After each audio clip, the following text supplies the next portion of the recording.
Eu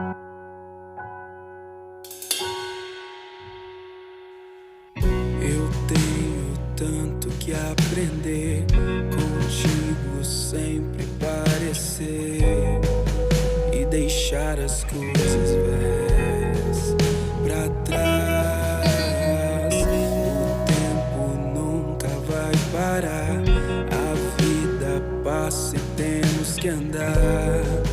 Me ensina a descansar em ti.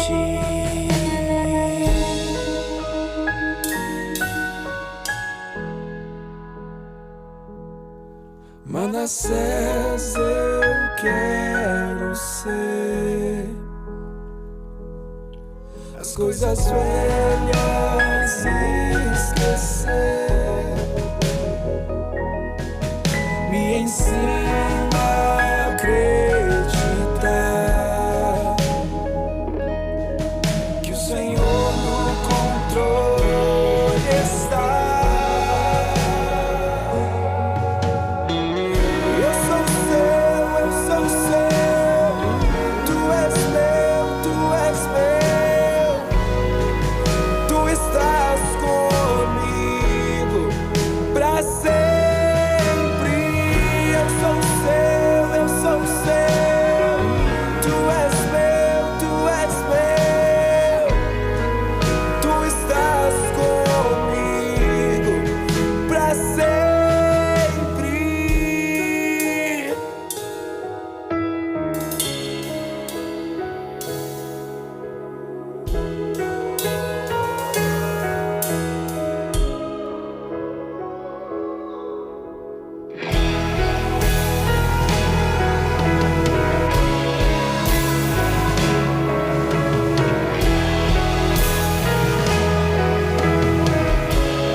Manassés eu quero ser,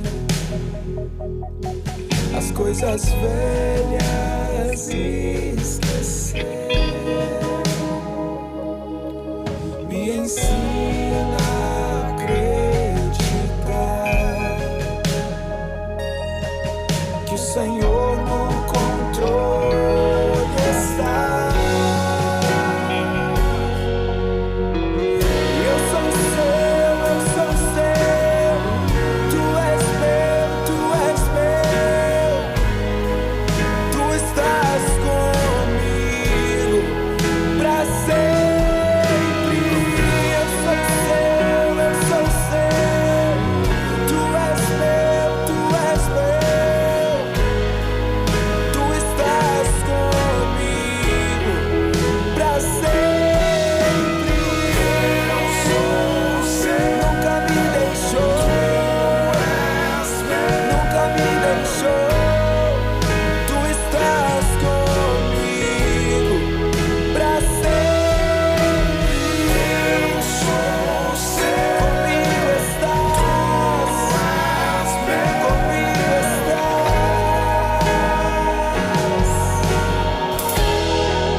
Olá, graça e paz do Senhor Jesus, queridos amigos e irmãos que estão conosco no início de mais esta conversa teológica.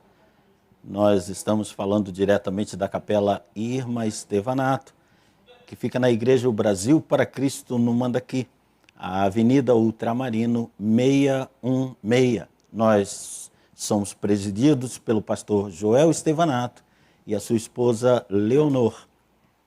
E estamos com o nosso Conversa Teológica tratando, nestas 10 edições até aqui, do tema Escatologia Hoje.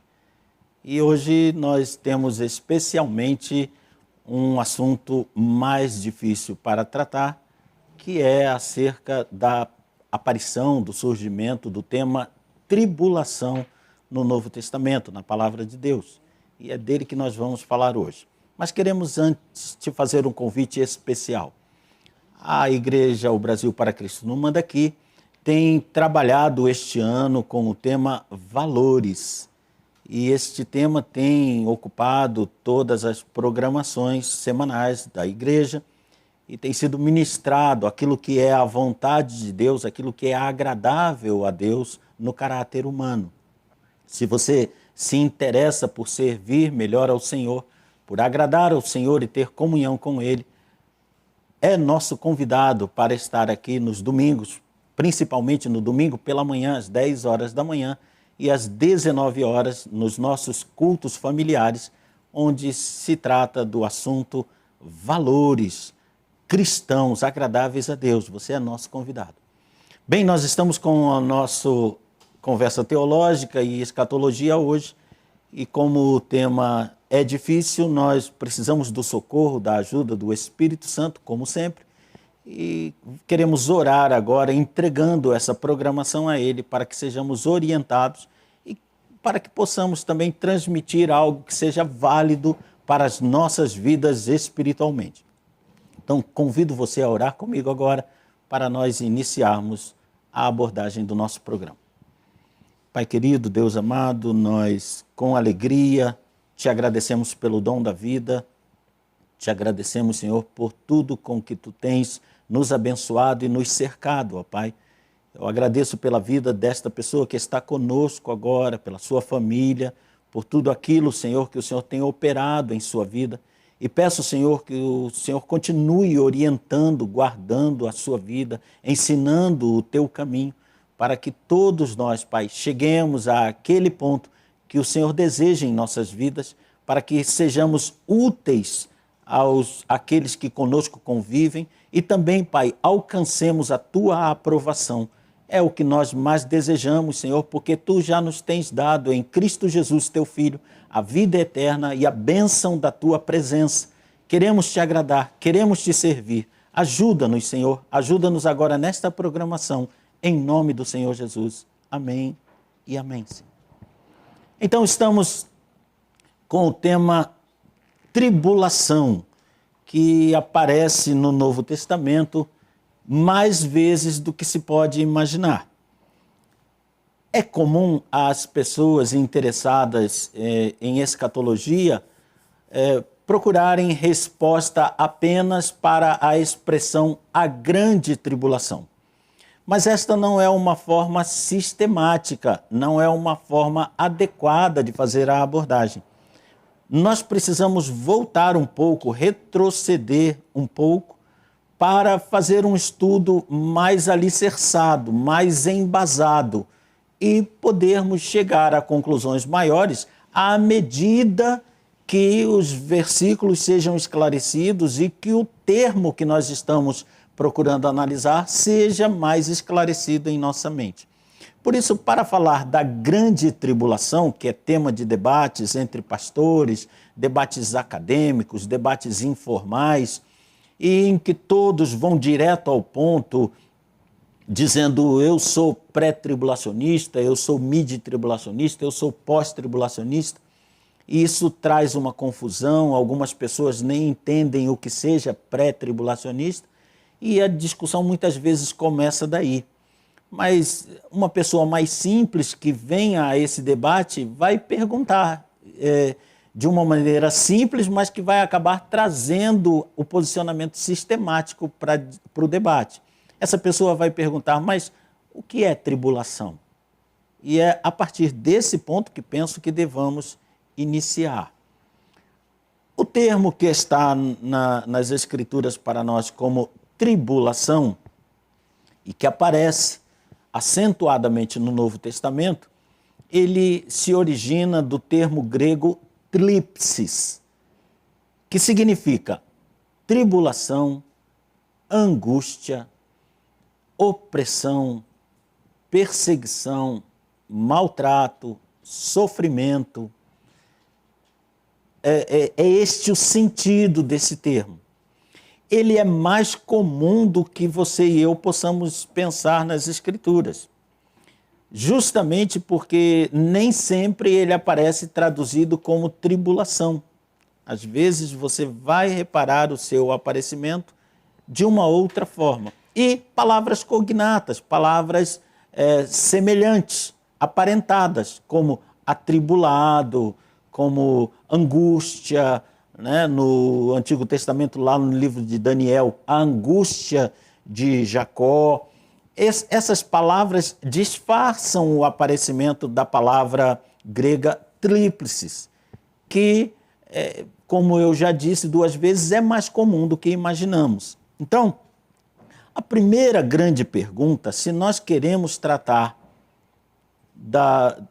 do termo tribulação em Mateus 24, que é o texto que nós analisamos já 2 vezes, essa é a 3ª vez que estamos abordando Mateus 24, e vamos abordar hoje o aparecimento de tribulação em Mateus 24. Se nós queremos analisar, nós primeiro precisamos fazer uma grande pergunta.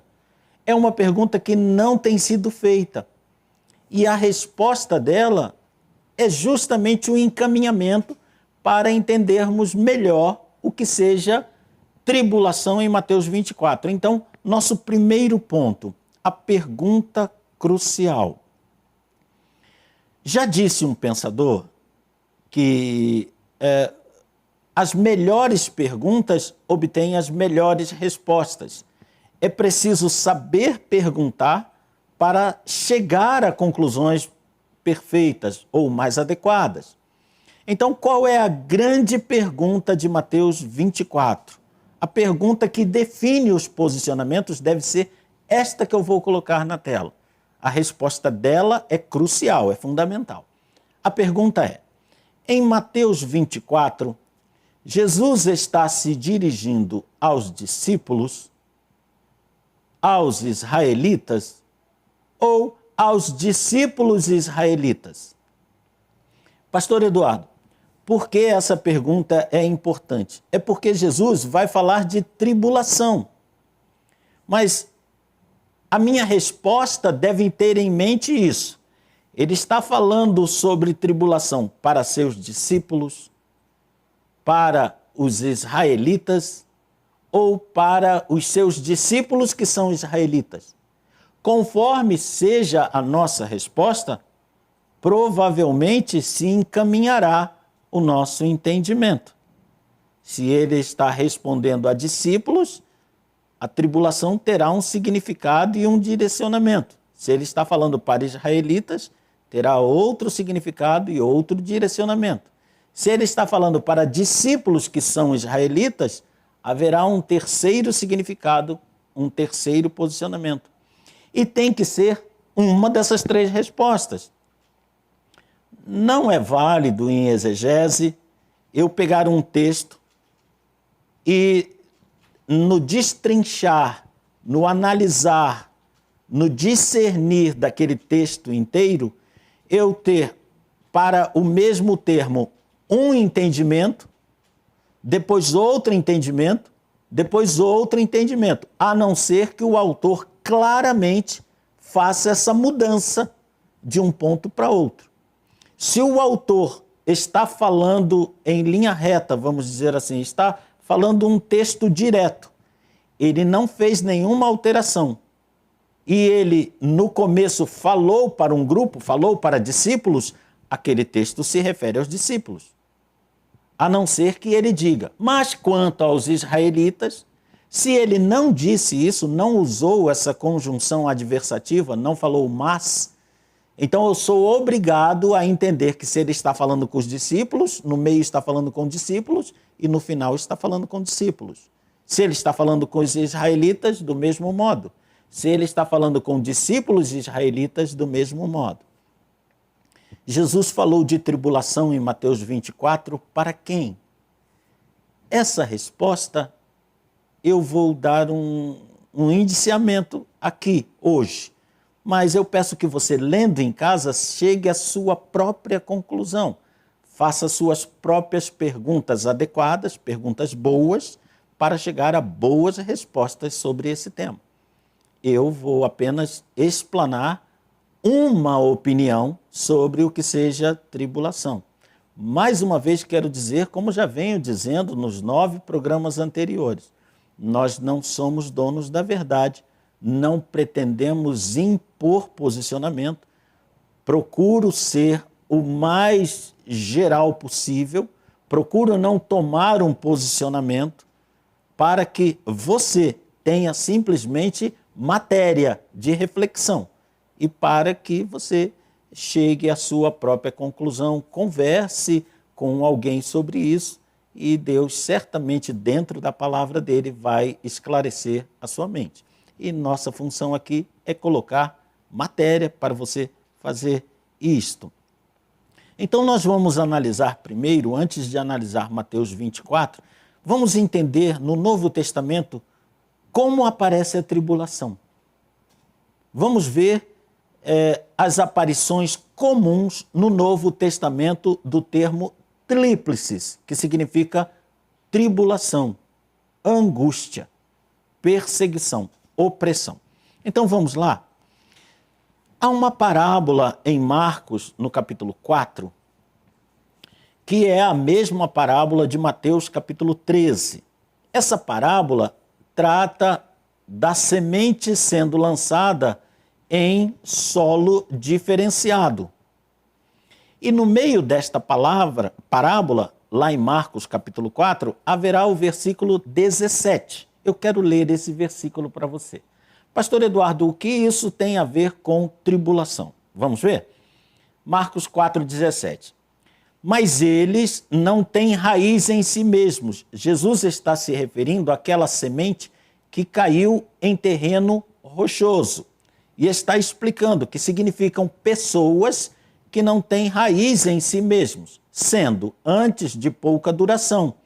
Em lhe chegando a angústia, aí é a tradução da palavra trípliceos, ou a perseguição por causa da palavra, logo se escandalizam, logo se afastam, logo apostatam, abandonam a fé. Então, veja que Jesus está dizendo numa parábola comum, nós podemos entender duas mensagens de Jesus. Primeiro, é de que na vida cristã sofreremos tribulação ou angústia. Ele está dizendo, assim que surge a angústia, ou seja, como é comum surgir angústia e perseguição, então nós podemos entender em primeiro lugar que Jesus está dizendo que é comum no meio cristão sofrer-se tribulação e perseguição. A segunda coisa que ele ensina é que as pessoas que não são aprofundadas no solo da palavra, aprofundadas na comunhão com Deus, aprofundadas no relacionamento com Jesus, logo que chega a perseguição e com ela a tribulação, essas pessoas desistem do evangelho. Então, já entendemos que de alguma maneira tribulação faz parte da vida cristã. Será que podemos caminhar mais dentro disto? Eu quero analisar com você outra passagem. Está lá em Atos, no capítulo 11, no verso 19, que diz isto: então, os que foram dispersos, os cristãos que foram dispersos por causa da tribulação, aí é a palavra trípliceos, que sobreveio a Estevão, se espalharam. Percebe? Houve uma tribulação que inclusive conduziu à morte de Estevão. E essa tribulação operou preocupação, angústia, medo nos outros cristãos que saíram de Jerusalém e se espalharam, não deixaram de pregar a mensagem salvadora de Jesus Cristo. Mas como o foco dessa angústia era Jerusalém, eles se espalharam, eles saíram dali. Então, nós temos aí mais uma referência da tribulação fazendo parte da vida da igreja, indesejável, mas inescapável.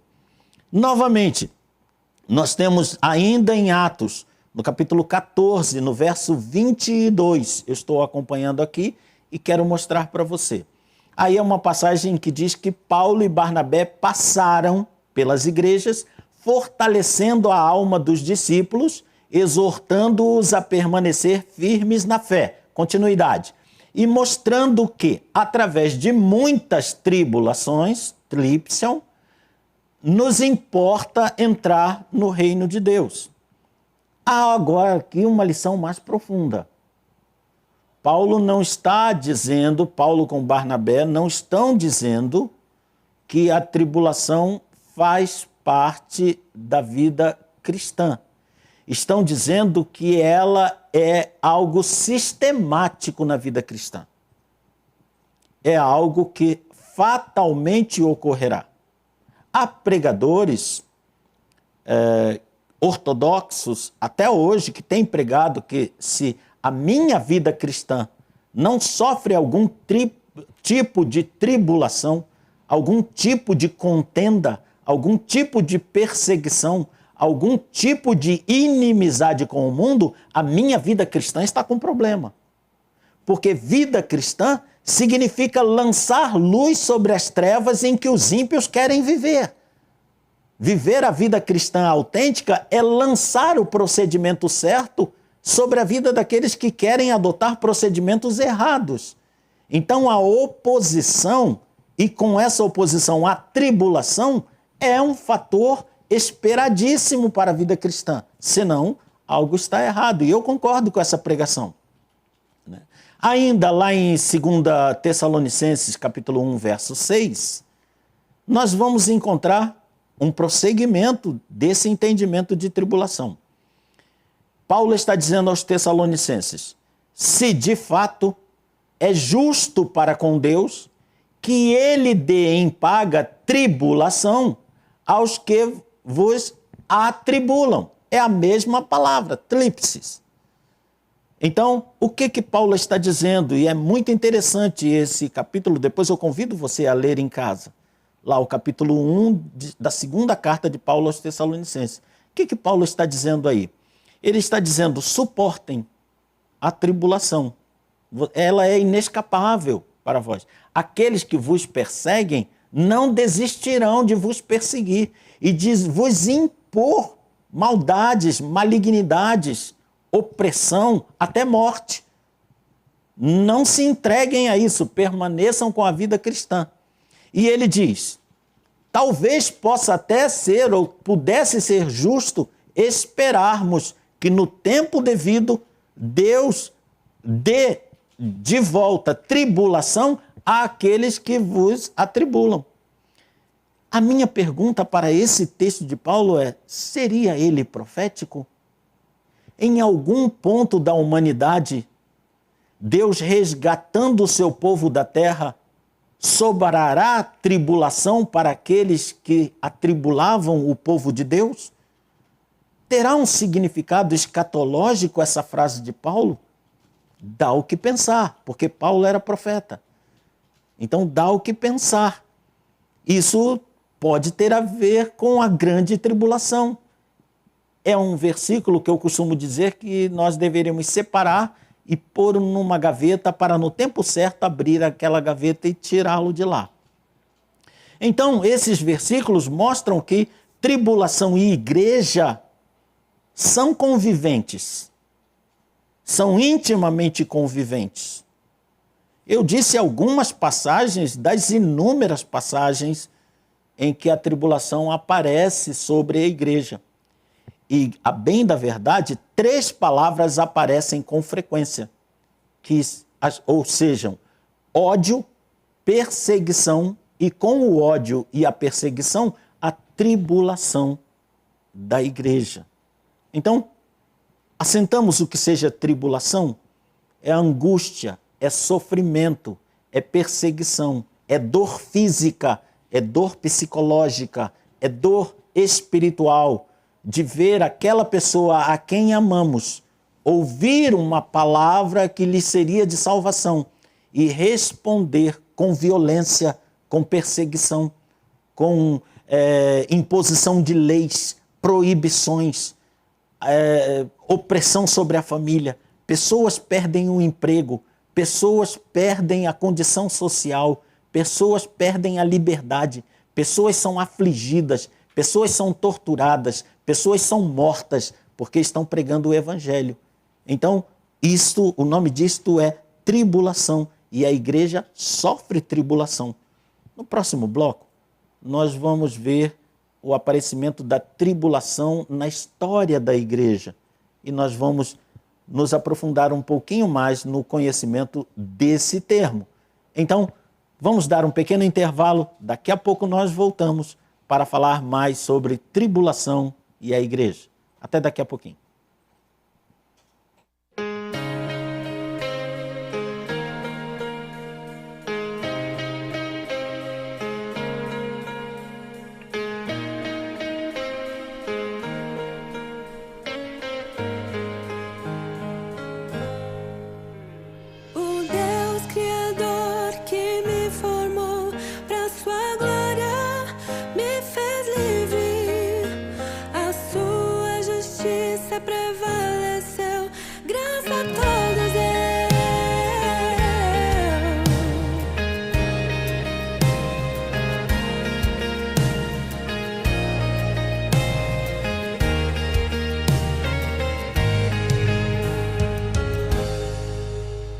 O Deus Criador que me formou pra sua glória me fez livre.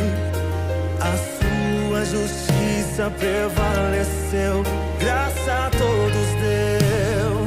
Seu princípio e valor é o melhor para mim. Seu amor me alcançou, perdoado estou. Seu princípio e valor é o melhor para mim.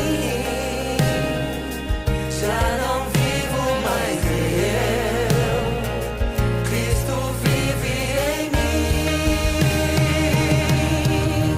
Firme estou na promessa, novos céus e nova terra, onde habita a justiça, sua luz que me guia. Firme estou na promessa,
nós voltamos com a nossa conversa teológica para fazer, antes de continuarmos, um convite a você. Ele se refere a amanhã pela manhã, às 10 horas da manhã. Quero convidá-lo para uma programação maravilhosa, que é o Falando Francamente. E o tema é um tema que eu tenho certeza que de alguma maneira é do seu interesse. Tenho convicção, certeza. O tema é simplesmente esse: o que é participar da ceia indignamente? Vai haver muito esclarecimento sobre o que é a ceia. Eu já dei uma olhadinha na programação. É maravilhosa. Pastor Vanderlei, Pastor Ricardo, amanhã, 10 horas da manhã, você não pode perder. Ceia é um momento fundamental da igreja cristã. Precisamos entender o que seja a ceia em todos os seus aspectos. Também quero convidá-lo para amanhã à tarde. Nós temos também uma programação maravilhosa que trata de missões. E eu não sei se nós temos aí a divulgação dele também, desse programa também, para colocar para você e convidá-lo amanhã às 15 horas. Nós vamos estar com o programa Missão Desafio em Ação, com o missionário Victor Soares. Amanhã às 15 horas, esse mesmo horário, você não pode perder.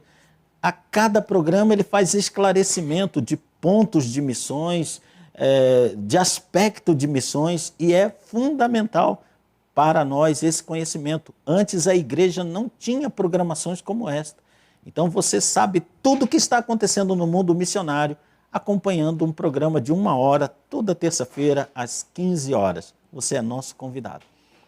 Então, voltando à nossa análise de tribulação no Novo Testamento, só quero fechar te dizendo, não vou nem colocar versículos em tela, mas eu o convido a ler em casa, por exemplo, Atos capítulo 4, em que Pedro e João, eles são maltratados, chibatados, torturados, ou seja, sofrem uma tribulação por pregar o nome de Jesus. E eles chegam na igreja, contam isso na igreja, e a igreja presta um culto de ação de graça, porque eles oram a Deus dizendo, agradecendo por terem se tornado dignos de sofrer tribulação pelo nome dele, pela pregação da mensagem que contém o nome de Cristo. É algo que beira o masoquismo, mas não é masoquismo, eles não estão focados na dor. Ó Senhor, te agradeço pela dor, isso seria masoquismo. Desejo até insano de sofrer. Não é o desejo de sofrer, mas o agradecimento por ter sofrido por uma causa que vale a pena sofrer. Então, tribulação tinha, na visão neotestamentária, um aspecto de estar glorificando a Cristo. Eles não sofriam, como Pedro vai escrever na sua primeira carta, e na segunda também, eles não sofriam por mau caráter que tivessem, sofriam porque pregavam o evangelho. Tinham a perseguição e, portanto, a tribulação sobre a igreja por pregarem o evangelho. Esta era a visão. Mas e durante a história? A igreja e a tribulação na história é o nosso próximo enfoque. Eu vou chamar na tela primeiro o título, que nós deixamos, A Igreja e a Tribulação na História. Vamos ver aspectos duríssimos desta caminhada da igreja, sempre em presença de tribulação. Vamos ressaltar primeiro o período primitivo, até o ano 300. Houve várias perseguições, duríssimas, violentas. Houve ao menos 10 reinados romanos em que os cristãos foram literalmente massacrados. A palavra tribulação passou a ser mais rotineira que o pão de cada dia. Não era certo comer, mas era certo ser atribulado. Era certo passar pela tribulação. Eu quero deixar um registro aí na tela para ficar gravado na sua mente esse aspecto da vida cristã da igreja primitiva, que é o próximo slide. Em somente uma catacumba em Roma foram encontrados aproximadamente 175 mil cristãos martirizados, mortos das maneiras mais cruéis por amor a Cristo. Crucificados e queimados, apedrejados, decapitados, feridos por espada no coração. Enfim, 175 mil mortos em Roma em apenas uma catacumba. Então a tribulação, ela foi violenta nos 3 primeiros séculos da igreja. Jesus fundou a igreja pelo ano 30.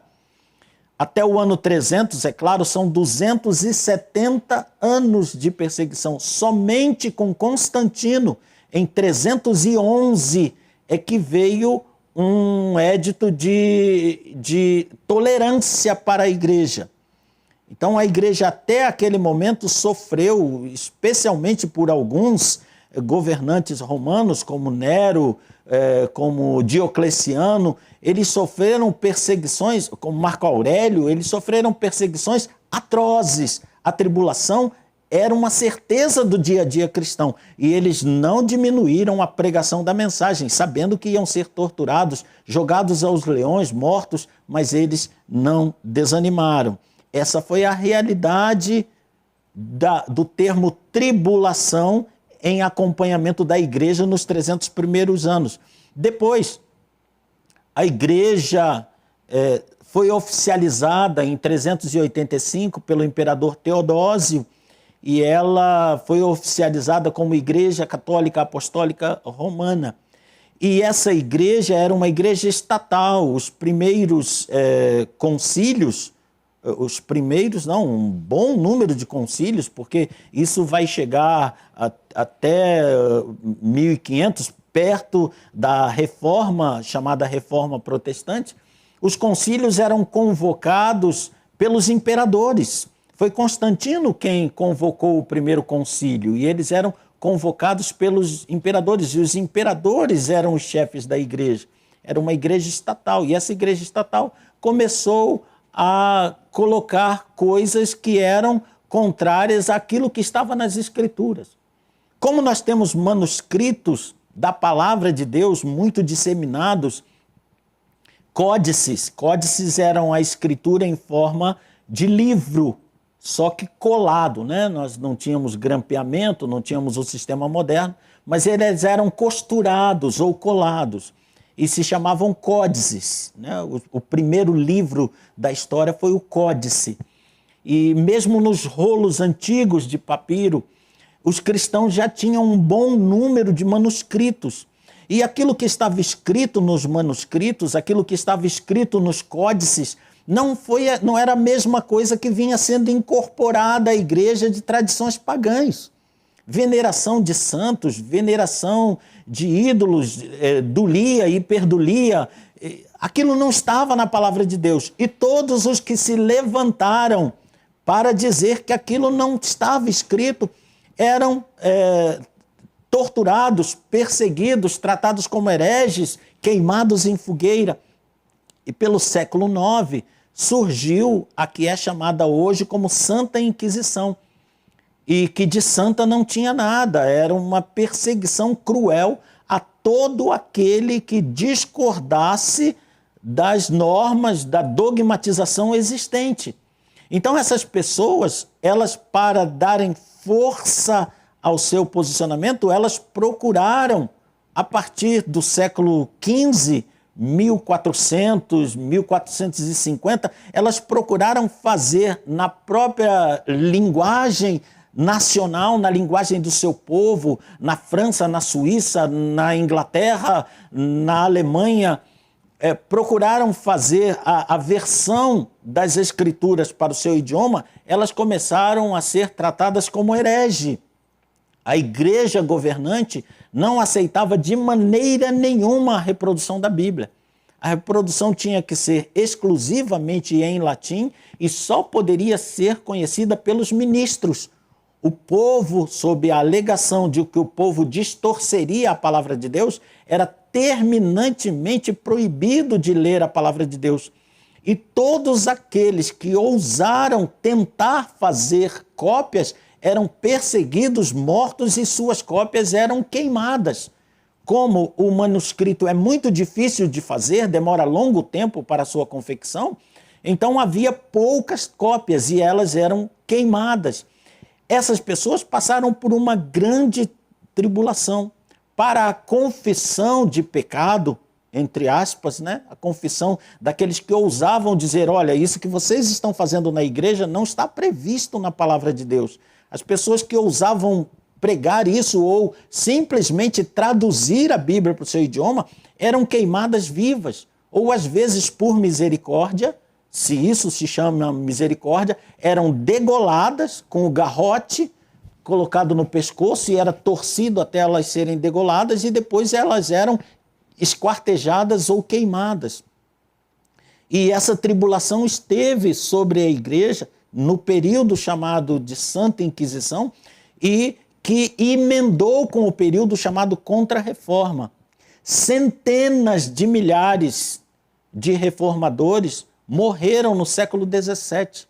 Cidades inteiras, um percentual gigante de nações, Dinamarca, França, Suécia, Espanha. A Espanha pegou a Santa Inquisição, entre aspas, e o número de protestantes na Espanha sempre foi mínimo, porque ali era o foco da perseguição, tribulação sobre a igreja. Até que surgiu a reforma, a ideia de que a Bíblia tinha que ser produzida e Deus propiciou a descoberta da impressão. Então, com a impressão das Escrituras, pelo século XVI, ela ajudou grandemente a reforma, porque todo mundo começou a ler a Bíblia e ver que aquilo que estava se determinando não era o que estava escrito nas Escrituras, né? E a partir dali, da impressão, só se define nos dois caminhos. A diferença para se definir para a esquerda ou para a direita é simplesmente ler a Escritura, porque quem lê a Escritura vê que aquilo que se quer seguir não está na palavra de Deus, não está previsto. Mas quem não lê chama os que leem de herege, mas na verdade os que leem são os que seguem as Escrituras. E os que não leem, muitas vezes não leem porque não têm coragem, porque sabe que se lerem vão mudar de pensamento, porque na Bíblia não está escrito aquilo que tem se determinado como verdade. Pois bem, nesse período, desde o século IX até o século XVII, a igreja passou por grande tribulação. Muita morte, mas muita morte, centenas de milhares. A Europa foi dizimada por perseguição, morte, tomada de terras. As terras passavam automaticamente para o domínio da igreja governante. Então, uma família que tinha fazenda, que tinha propriedade rural, aquilo era tomado, incorporado à posse da igreja, que até hoje tem uma vasta região na Europa, né, a igreja governante, e os cristãos eram mortos. Essas terras pertenciam a pessoas que foram mortas pela igreja governante. A tribulação acompanhou a história. Mais tarde, a partir do século XX, agora, a partir do século XVII também, começa o grande crescimento islâmico no mundo. E com ele vem a perseguição aos cristãos e judeus. Então os cristãos passam por tribulação no mundo islâmico, passam até hoje. Sofrem muita perseguição, muita morte. O número de morte de cristão na África subsaariana, como é chamada, ou África Central, o número de mortos por perseguição do islamismo é assombroso. Grupos terroristas entram nas igrejas e matam toda a comunidade. Muitas vezes morrem 5.000 pessoas de uma só vez. Há uma perseguição gigantesca na igreja na África subsaariana. Claro que há uma perseguição, embora menor, mas na África do Norte, no Egito, nos países islâmicos, há uma perseguição muito grande aos cristãos. E no século XX, a perseguição se deu também nos países comunistas. A chamada Cortina de Ferro na Rússia, ou União Soviética Antiga, e a perseguição na Cortina de Bambu, que é na China. Uma perseguição muito grande, tribulação. Então, a pergunta que você poderia me fazer é, pastor Eduardo, você foi fazendo bloquinhos aí, mas o que sobrou de período em que a igreja não foi atribulada, não sofreu grande tribulação em algum ponto da história? Eu vou dizer para você a resposta numa só palavra: nenhum. Não houve, foi apenas mudando de um bloco para outro. Mas não há um período na história. Ai, graças a Deus, agora não há perseguição nenhuma, que maravilha. Não, não há. Não há esse período. Há um período em que uma parte da igreja, nominalmente igreja, mas procedendo divergente do que diz a Escritura, perseguia a outra parte da igreja que queria seguir a Escritura. Essa parte governante viveu, sim, um período de total conforto. Mas para ter esse total conforto, ela oprimiu e matou a outra parte que queria seguir as Escrituras. Então, aqueles que são verdadeiramente cristãos, porque seguem as Escrituras, sempre foram perseguidos. A tribulação nunca se afastou dele. Aqui, enquanto eu estou falando com você, certamente eu digo com dor no coração, como uma faca atravessando o meu coração, mas com a consciência de estar dizendo a verdade.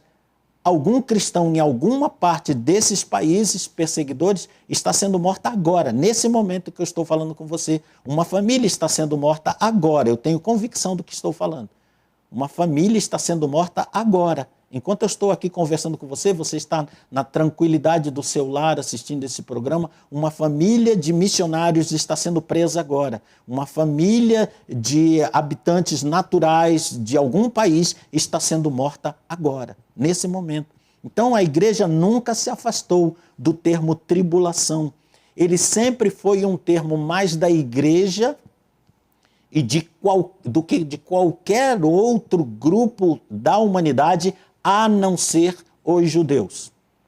Somente os judeus, através do antissemitismo, têm sido perseguidos e sofrem tribulação a nível de ter alguma referência na igreja, mas a igreja é infinitamente mais perseguida.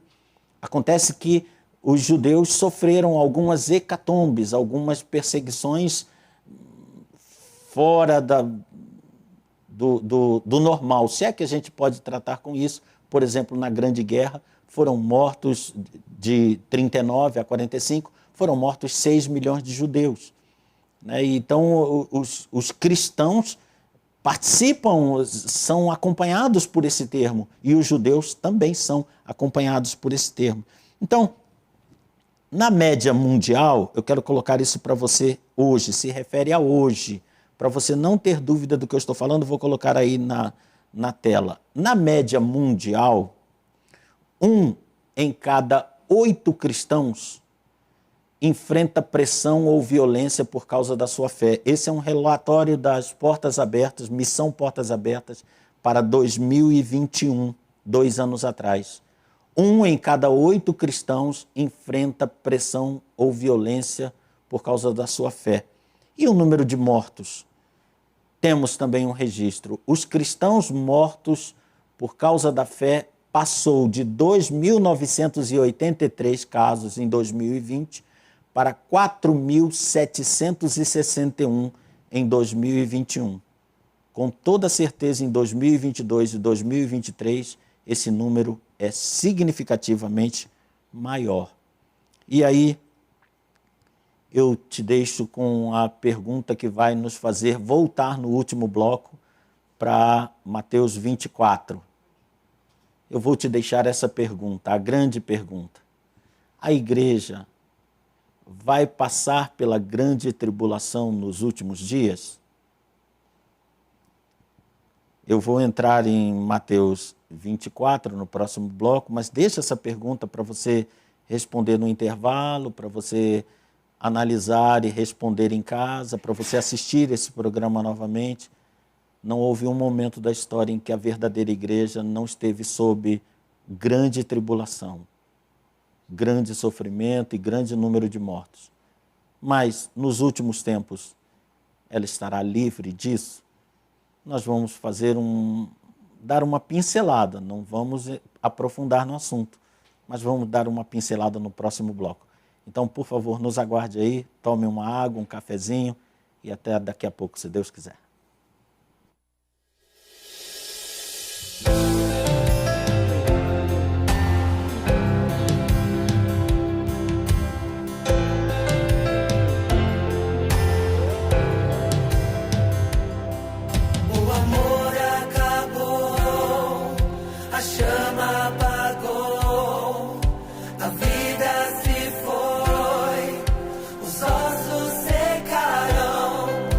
Esperança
Bom, queridos, voltando ao nosso programa Escatologia hoje, tratando do tema tribulação e a igreja.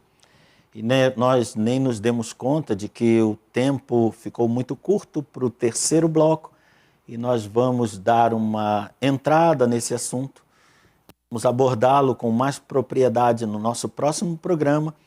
E eu quero te pedir socorro, assim, uma ajuda, que você divulgue, que você compartilhe esse programa para que nós tenhamos aquele alcance que possa ser do interesse de muita gente que tem dúvida nessa área.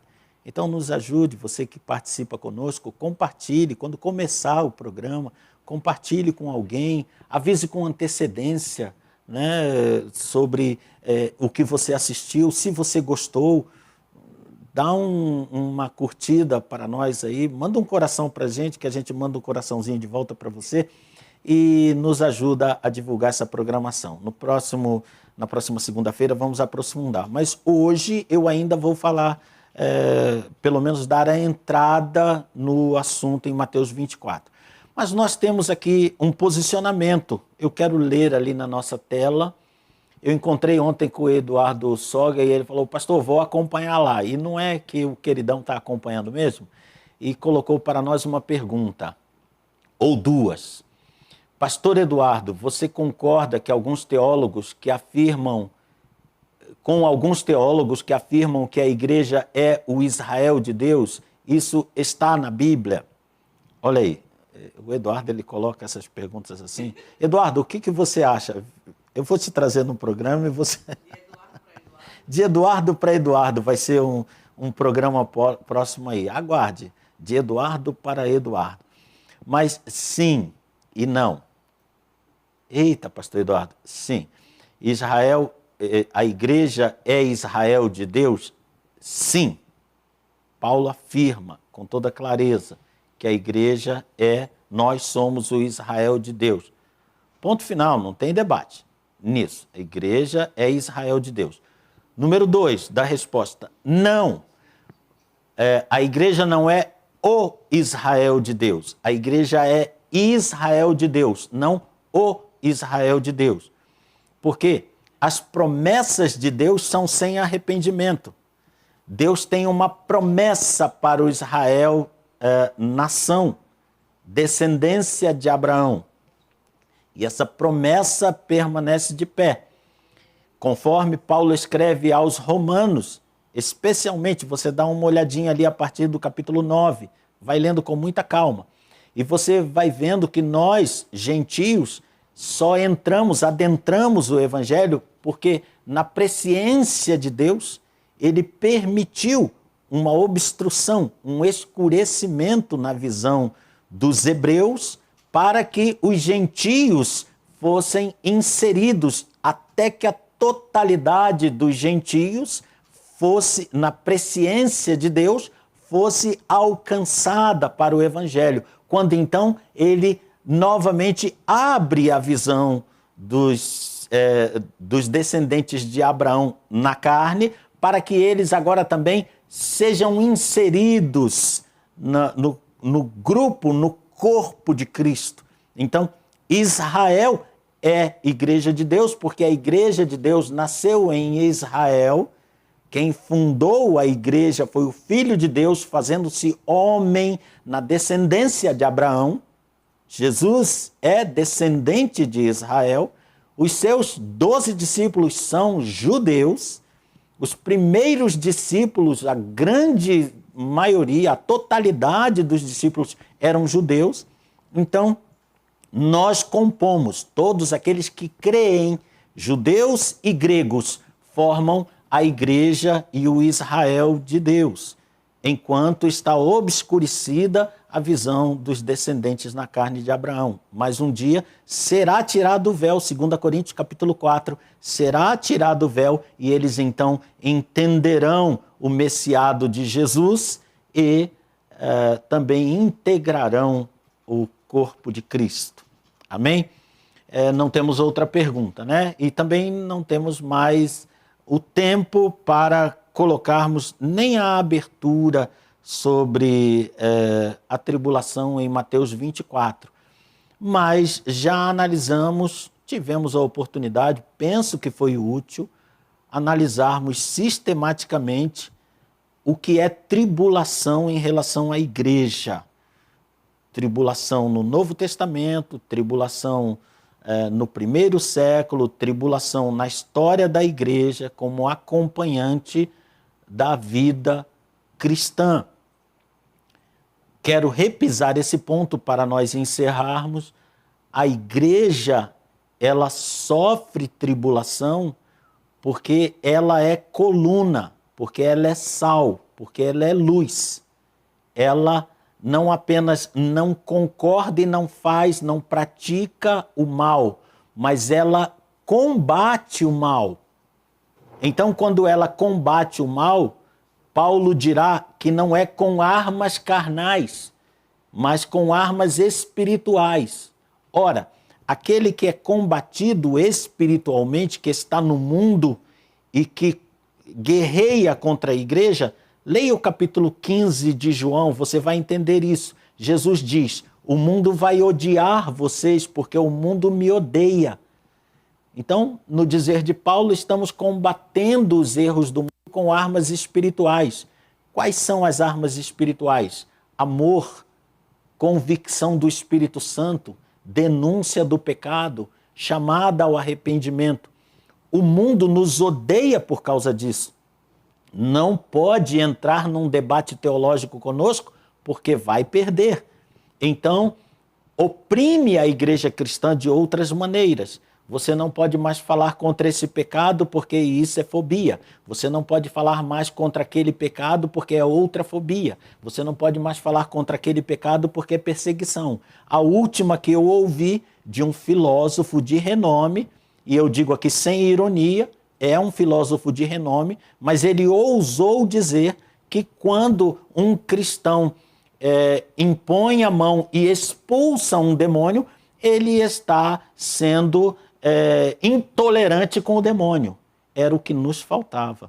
O demônio agradece, mas essa guerra, filósofo, não é filosófica, não é social, ela é uma guerra espiritual. Você, peço perdão por estar dizendo isso, você não tem esse alcance de entendimento, né? Então o demônio, ele vem oprimindo as pessoas e o evangelho traz a luz. Então a tribulação será uma consequência natural. Para o cristão cabe bem aquele ditado que diz que nós fomos procurar sarna para nos coçar. Essa é a grande verdade, me perdoe, né? Quando você pega um espinheiro e começa a coçar, uma coceirinha que deu nas costas, o ditado vem daí, né? E você pega aquele espinheiro, vou me coçar um pouquinho o braço. E aí acaba com vergões. É o cristão dizendo que pecado é pecado numa sociedade que quer viver o pecado. Então, da sociedade, em vez de seguir o ensino do cristão, persegue o cristão. Então a tribulação sempre fez parte da nossa realidade, nós não devemos temê-la, devemos pedir, Senhor, nos dá força, como está em Atos capítulo 4, Senhor, nos dá força para continuar pregando a verdade e para suportar a tribulação que advém daí. Por enquanto ficamos por aqui, não perca segunda que vem, tribulação em Mateus 24, para quem Jesus falou, para os discípulos, para os israelitas, para os discípulos israelitas, qual é a verdade disso? Não perca a nossa programação, nós voltaremos nela. Amém? Agora eu quero saber quem está nos acompanhando, se há os nossos irmãos que estão nos acompanhando aí, e se houver mais alguma pergunta. Estão pessoas que estão assistindo conosco. O nosso querido capelão, pastor Marcelo Camilla, lá do Brasil para Cristo, de Vila Albertina, São Paulo. Um grande abraço, meu amigo. Um amigo querido, já de muitos anos. Passa o tempo assim, a gente não percebe há quantos anos a gente já é amigo daquela pessoa. A nossa irmã Inês Giuriati, lá do Brasil para Cristo, de Chapecó, Santa Catarina, também uma irmã querida que tem nos acompanhado sempre. A irmã Helena Conceição, que eu conheço de algum lugar, o nome me é familiar de alguma maneira. Eu penso que conheço essa moça de algum lugar. Eu acho que eu já a conheço também há alguns anos. Acho que foi em 1998, uma coisa assim, faz uns 1 ou 2 anos. O irmão Vicente Antunes está sempre conosco, né? Uma bênção. E ele me falou outro dia, pastor Eduardo, eu compartilho, hein? Eu compartilho para um montão de gente. Irmão Vicente, continua, meu irmão. Eu te agradeço muito. Pastor Vanderlei Medeiros, um grande amigo, um grande incentivador, que tem sido uma coluna para mim, um abençoador da minha vida. O diácono Jair Porto, grande abraço ao querido diácono, muito obrigado pela sua presença. Márcia Vasconcelos, muito obrigado, querida. Roberto Rodrigues, um grande abraço, muito obrigado. Val Gomes, da O Brasil para Cristo em Pirassununga, São Paulo, muito obrigado pela sua presença conosco. Osana Dionísio, também, muito obrigado, Osana, pela sua presença. Pedro Augusto Alves, de Três Rios, Rio de Janeiro, nem me fala de Três Rios. Meu Deus do céu, eu me lembro muito de viagem quando ouço falar dessa cidade. Um grande abraço a você, sua família, essa cidade querida. Ander Fiore está conosco, um grande abraço. E o Eduardo Soga, que nos fez essa pergunta, eu quero abrir para você essa possibilidade. Está aí na sua mão, é só mexer os dedinhos, digitar, fazer perguntas que a gente aqui vai procurar responder. Muito obrigado, Eduardo, pela pergunta que você enviou. Então, estamos nos despedindo hoje, desejando a você uma semana de muita vitória. Tem muita coisa boa aí pela frente, em nome de Jesus, nessa semana. Aguarde bênçãos do Senhor. Estamos orando para que o Senhor visite a sua vida, visite a sua família. Se você está com algum problema ou está com alguma enfermidade no seu lar, estende a mão para cá, assim, vira na direção aí do seu celular. Senhor, abençoa essa vida agora, abençoa, Senhor, e concede essa bênção que essa pessoa está te pedindo, Senhor. Concede a ela experimentação da tua glória e da tua resposta em nome de Jesus. Um grande abraço para você, fique com Deus e até a próxima.